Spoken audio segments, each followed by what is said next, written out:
नमस्कार दोस्तों, स्वागत है आपका हमारे YouTube channel nursing with Nitin में। दोस्तों, आज की बहुत ही इम्पोर्टेंट वीडियो, बहुत ही इम्पोर्टेंट जानकारी मैं आपके सामने रखने जा रहा हूं। पूरे यूट्यूब पर ये वीडियो बहुत ही कम लोगों ने बनाई है, जिसके बारे में हम आपको जानकारी देने वाले हैं। दोस्तों, अटल बिहारी वाजपेयी मेडिकल यूनिवर्सिटी उत्तर प्रदेश के द्वारा एमएससी नर्सिंग कोर्स, ठीक है, तथा critical care nursing practitioner critical care की जो 2 साल का कोर्स होता है, एमएससी नर्सिंग कोर्स और क्रिटिकल केयर एनपीसीसी कोर्स जो होता है 2 साल का, ठीक है, जैसे कॉमन एंट्रेंस नर्सिंग टेस्ट होता है, उसके जो फॉर्म है दोस्तों वो चालू हो चुके हैं।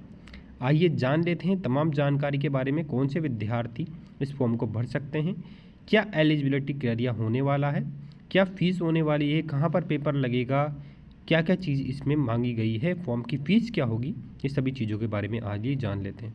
दोस्तों, अटल बिहारी वाजपेयी मेडिकल यूनिवर्सिटी उत्तर प्रदेश के द्वारा एमएससी नर्सिंग कोर्स और nursing practitioner in critical cares के लिए जो आपके फॉर्म है, कोर्स का जो फॉर्म है वो चालू कर दिया गया है। दोस्तों, कॉमन नर्सिंग एंट्रेंस टेस्ट होने वाला है, जिसको सी नेट बोलते हैं, 2024 के लिए एकेडमिक सेशन 2024-2025 के लिए जो भी विद्यार्थियों को लिए जाना है उसके लिए टेस्ट कराया जा रहा है, जो कि कॉमन नर्सिंग टेस्ट होगा। जैसे कि अदर जो बीएससी नर्सिंग टेस्ट, एम्स के अंदर जो नर्सिंग टेस्ट होते हैं, कॉमन नर्सिंग टेस्ट होते हैं, इसके बाद में उन विद्यार्थियों को शामिल किया जाता है, उसको 2 साल का कोर्स कराया जाता है यूनिवर्सिटी के द्वारा। तो दोस्तों, इसी प्रकार अटल बिहारी वाजपेयी मेडिकल यूनिवर्सिटी ने जो एकेडमिक कोर्स के लिए 2024-25 के लिए फॉर्म निकाल दिए हैं। तो दोस्तों जान लेते हैं।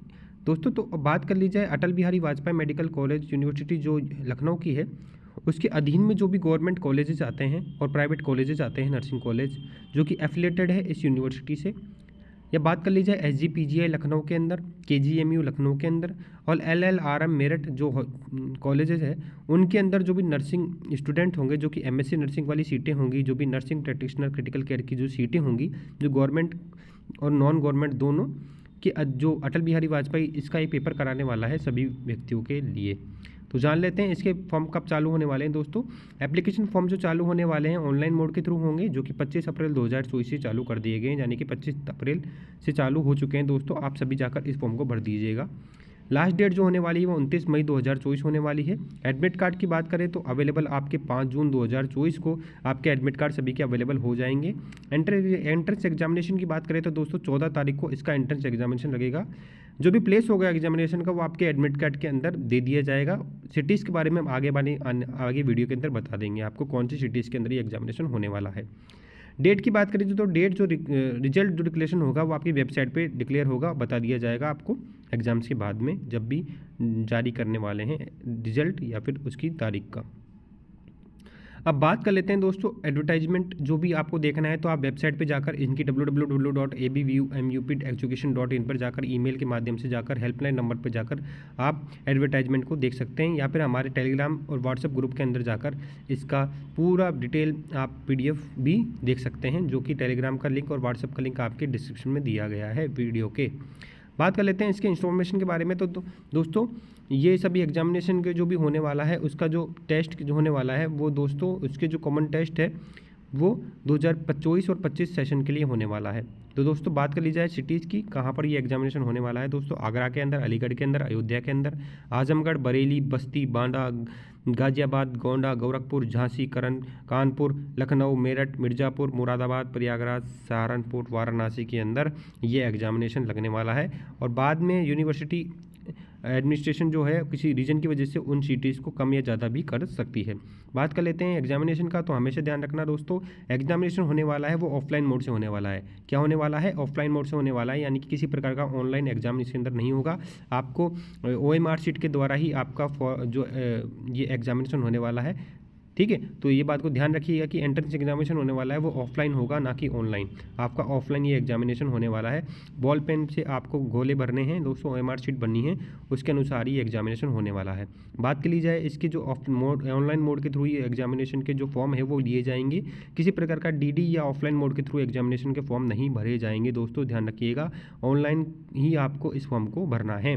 बात कर लेते हैं इस एग्जामिनेशन की, तो दोस्तों 25 अप्रैल 2024 से ही इसके एग्जामिनेशन के जो फॉर्म है वो चालू हो चुके हैं, ठीक है। आप ही कंप्लीट फॉर्म आपको फिल करना है, तभी जाकर वो एक्सेप्टेड होगा। अगर अधूरा आपने छोड़ दिया तो एक्सेप्ट नहीं होगा।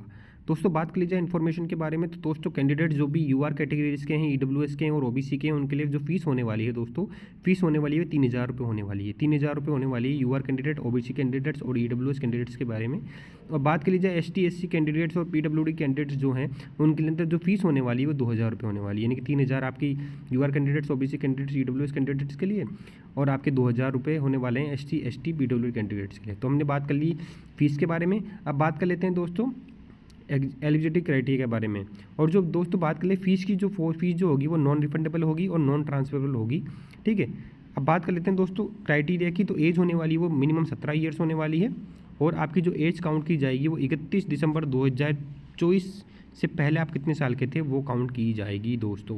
बात कर लेते हैं क्वालिफिकेशन के बारे में। तो आपको जो भी क्वालिफिकेशन आपकी नर्सिंग, बीएससी नर्सिंग होनी चाहिए, बीएससी ऑनर्स नर्सिंग होनी चाहिए, या फिर आपकी पोस्ट बेसिक बीएससी नर्सिंग होनी चाहिए। यानी कि सीधे सीधे यहाँ पर कह दिया है कि जीएनएम कैंडिडेट्स एमएससी नर्सिंग नहीं कर सकते हैं जब तक उनके बाद पोस्ट बेसिक बीएससी नर्सिंग नहीं होगा। तो दोस्तों BSc nursing student, post basic BSc nursing student, BSc honours student जो भी होंगे, ठीक है, बीएससी नर्सिंग ऑनर्स स्टूडेंट जो भी होंगे, ठीक है, बीएससी नर्सिंग ऑनर्स स्टूडेंट होंगे, बीएससी नर्सिंग होगा और पोस्ट बेसिक बीएससी नर्सिंग होगा, और उनके नर्सिंग में मिनिमम कितने % होनी चाहिए, 55% होने चाहिए, वही व्यक्ति इस फॉर्म को भर सकते हैं। और साथ में दोस्तों इसमें 1 ईयर का एक्सपीरियंस भी मांगा है, ठीक है, आफ्टर बेसिक बीएससी नर्सिंग। अगर आप पोस्ट बेसिक बीएससी नर्सिंग करते हैं, बीएससी ऑनर्स नर्सिंग करते हैं, पोस्ट बेसिक बीएससी नर्सिंग कर सकते हैं, उसके बाद में आपके लिए 1 साल का गैप होना चाहिए और 1 ईयर का एक्सपीरियंस होना चाहिए, आपको वर्क एक्सपीरियंस होना चाहिए जब आप एमएससी नर्सिंग करने जा रहे हैं। तो इसी तरह से बात, और आपका रजिस्ट्रेशन जो होना चाहिए वो यूपी स्टेट का होना चाहिए। बिना यूपी स्टेट के रजिस्ट्रेशन सर्टिफिकेट से आपका फॉर्म नहीं भरा जाएगा दोस्तों। तो फॉर्म भरते वक्त आपको ध्यान रखना है कि UP nurse and midwife council का रजिस्ट्रेशन आपके पास होना आवश्यक है, ठीक है। अब बात कर लेते हैं आपका क्रिटिकल केयर नर्सिंग के बारे में। क्रिटिकल केयर नर्सिंग की जो भी क्वालिफिकेशन होनी चाहिए वो क्या होनी चाहिए, जब अगर आप नर्सिंग प्रैक्टिशनर का कोर्स करना चाह रहे हैं क्रिटिकल केयर के अंदर, ठीक है, तो दोस्तों वो जब फॉर्म भर रहे हैं तो इन बातों का ध्यान रखिएगा कि इसके लिए भी यूपी नर्स और मिडवाइफ काउंसिल का रजिस्ट्रेशन सर्टिफिकेट आपके पास होना चाहिए। आप BSc nursing, post basic BSc nursing या बीएससी नर्सिंग ऑनर्स नर्सिंग आपका करा हुआ होना चाहिए कोर्स, और साथ में आपके जो 55% से ज़्यादा आपके मार्क्स होने चाहिए इन सभी आपके क्वालिफिकेशंस में, और 1 साल का वर्क एक्सपीरियंस चाहिए बीएससी नर्सिंग वाले स्टूडेंट को और पोस्ट बेसिक बीएससी नर्सिंग वाले स्टूडेंट को क्रिटिकल केयर नर्सिंग के अंदर। क्रिटिकल केयर सेटिंग के अंदर आपने अगर काम किया है 1 साल तो आप इस फॉर्म को भर सकते हैं, और साथ में आपका बीएससी नर्सिंग होना जरूरी है, पोस्ट बेसिक बीएससी नर्सिंग या बीएससी ऑनर्स नर्सिंग होना, बीएससी ऑनर्स नर्सिंग इसके अंदर होना जरूरी है।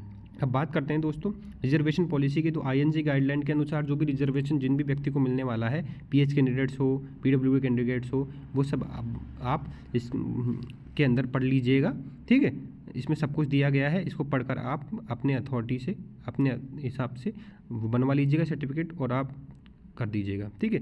इसमें ओबीसी, ईडब्ल्यूएस, ठीक है, ये सब भी दिया गया है, ठीक है। एक ओबीसी का सर्टिफिकेट एक आफ्टर 1 अप्रैल 2024 के बाद का ये एप्लीकेबल होगा। वैलिड ईडब्ल्यूएस भी 1 अप्रैल 2022 का भी एप्लीकेबल होगा, ठीक है। ये एनसीसी सर्टिफिकेट्स के बारे में आप सभी लोग जान सकते हैं। अब बात कर लेते हैं दोस्तों एप्लीकेशन फॉर्म के बारे में। तो एप्लीकेशन के इंस्ट्रक्शन हो गए, वो आप पढ़ लीजिएगा क्या क्या होगा। आईडी आपको रजिस्ट्रेशन करना है पहले, उसके बाद में आपको लॉगिन करना है। लॉगिन के बाद में आपको अपना नाम डालना है, फादर्स नेम डालना है, आपका है ना जो भी फ़ोटो डालनी है, फ़ोटो साइन डालना है, सब चीज़ करनी है, वो चीज़ डाल लीजिएगा। पहला नाम डालेंगे आपका, मिडिल नेम डालेंगे, लास्ट नेम डालेंगे, फादर्स नेम डालेंगे, मदर्स नेम डालेंगे, ठीक है। डेट ऑफ बर्थ डालेंगे, जेंडर डालेंगे, ईमेल डालेंगे, मोबाइल नंबर डालेंगे, अल्टरनेट मोबाइल नंबर डालेंगे, कैटेगरी डालेंगे, सब कैटेगरी डालेंगे। उसके बाद में कंफर्म करके सक्सेसफुल रजिस्ट्रेशन आप कर देंगे। रजिस्ट्रेशन करने के बाद में आपको क्या डालना है, आपके मार्कशीट के बारे में डालना है, कौन सा कोर्स करना चाह रहे हैं, एनपीसीसी कोर्स करना चाह रहे हैं कि एमएससी नर्सिंग कोर्स करना चाह रहे हैं, उसके बारे में डाल देंगे। उसके बाद में आप अपना फ़ोटो वगैरह साइन वगैरह करके पेमेंट कर देंगे और अपना एप्लीकेशन फॉर्म को हासिल कर लेंगे। दोस्तों ध्यान रहे इस चीज़ के बारे में, फ़ोटो कैसे डालनी है दोस्तों, आपको फ़ोटो के गाइडलाइन के बारे में जान ले। फ़ोटो आपकी 4.5 सेंटीमीटर आपकी लंबी होनी चाहिए और 3.5 लेंथ और विड्थ के बारे में जान ले। लेंथ जो होने वाली है आपकी 4.5 सेंटीमीटर होनी चाहिए और विड्थ जो होने वाली है दोस्तों वो 3.5 सेंटीमीटर होनी चाहिए। जो आपकी फ़ोटो की साइज़ होगी दोस्तों 50 से लेकर 200 KB की साइज़ होनी चाहिए दोस्तों।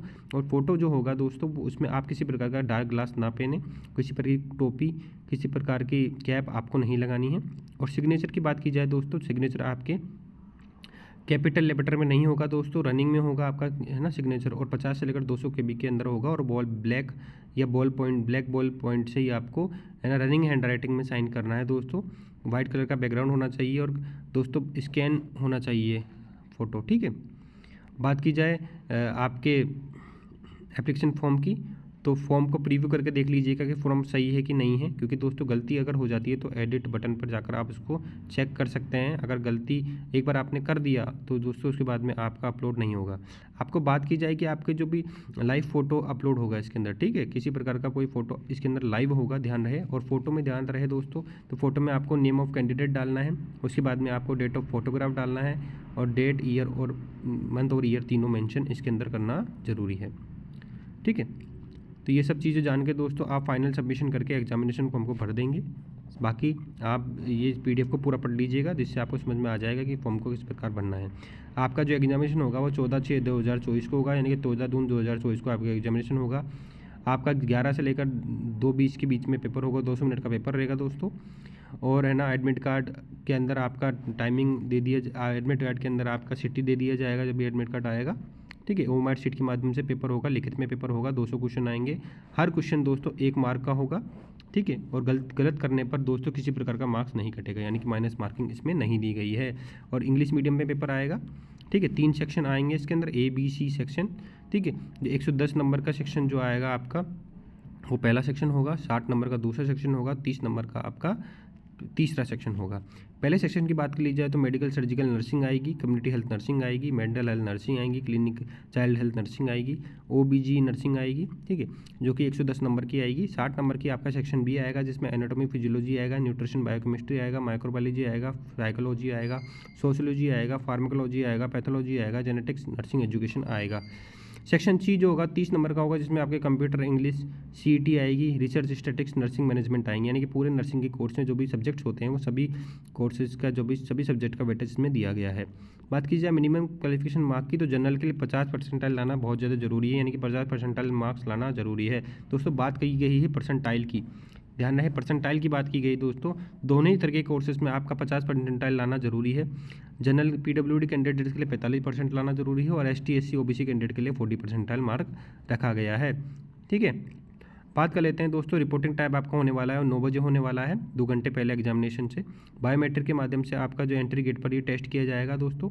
और ऐसे कैंडिडेट जिनका को भी खामी पाई गई उनको सेंटर के अंदर अलाउ नहीं करने दिया जाएगा, ठीक है। 10 बजे के बाद में आपका सेंटर क्लोज हो जाएगा, तो आप 10 बजे से पहले इसमें पहुंच जाइएगा, ठीक है। किसी ब्लूटूथ ईयरफोन्स वगैरह जो भी है, गूगल्स वगैरह सिर्फ लाना, वॉच वगैरह लाना अलाउ नहीं है। जो भी अरेंजमेंट होगा, जो आप सेंटर के अनुसार आपने कैंडिडेट्स अरेंजमेंट कर लीजिएगा जब भी आपके एग्जामिनेशन होंगे। तो दोस्तों ये सभी चीज़ों के बारे में हमने जान लिया कि कौन कौन से क्या होने वाला है, ठीक है। रिजल्ट की बात की जाए, रिजल्ट आपको अनाउंस कर दिया जाएगा वेबसाइट पर जब भी आपके पेपर हो जाएगा। उसके बाद में अटल बिहारी वाजपेयी मेडिकल यूनिवर्सिटी लखनऊ की जो वेबसाइट है उसके अंदर रिजल्ट डाल दिया जाएगा दोस्तों, ठीक है। अगर किसी प्रकार का टाई ब्रेकिंग होता है कि एक ही नंबर पे दो जने आ चुके होते हैं दोस्तों, तो सबसे जो हायर मार्क्स वाले होंगे सेक्शन ए में, तो सेक्शन ए में सबसे ज़्यादा मार्क्स जो व्यक्ति लाया है दोनों में से, तो दोस्तों उसको पहले इसके अंदर रखा जाएगा, पहले प्रायोरिटी दी जाएगी। अगर उसके बाद भी दोनों का जो भी है ना, कैसे होगा दोस्तों, अगर उसके बाद में सेक्शन बी के अंदर और सेक्शन सी के अंदर जो भी मार्क्स लाएगा उसके बाद में, तो उसको रखा जाएगा। और लास्ट में दोस्तों जो भी ओल्डर व्यक्ति है उसको सबसे ज़्यादा प्रायोरिटी दी जाएगी, ठीक है। तो दोस्तों ये सब चीज़ें थी जो जान लिया हमने एग्जामिनेशन के बारे में, क्या क्या एग्जामिनेशन के जो भी थॉट्स से क्या चीज़ें थी उसके बारे में जान लिया है, अटल बिहारी वाजपेयी मेडिकल यूनिवर्सिटी के बारे में। सभी प्रकार की जानकारी मैंने आपको इस वीडियो के माध्यम से दे दी है दोस्तों। तो जल्दी जाकर फॉर्म को भर दीजिएगा, फॉर्म चालू हो चुके हैं, ठीक है। और इसके बारे में और भी कोई जानकारी आएगी तो इस वीडियो के माध्यम से ही आपको, इस चैनल के माध्यम से ही मिल पाएगी आपको जानकारी दोस्तों। तो दोस्तों तब तक के लिए इस चैनल को सब्सक्राइब जरूर कर लीजिएगा, चैनल को लाइक जरूर कर लीजिएगा दोस्तों। सब इसी प्रकार की जानकारी हमारी वीडियो पे हमारे चैनल के माध्यम से मिलती रहेगी आपको, ठीक है। तो दोस्तों इस वीडियो को लाइक कीजिए, चैनल को सब्सक्राइब कीजिए। मैं नितिन सिंह आपके लिए फिर हाजिर होऊंगा एक नई वीडियो के साथ में। जब तक जय हिंद, जय भारत।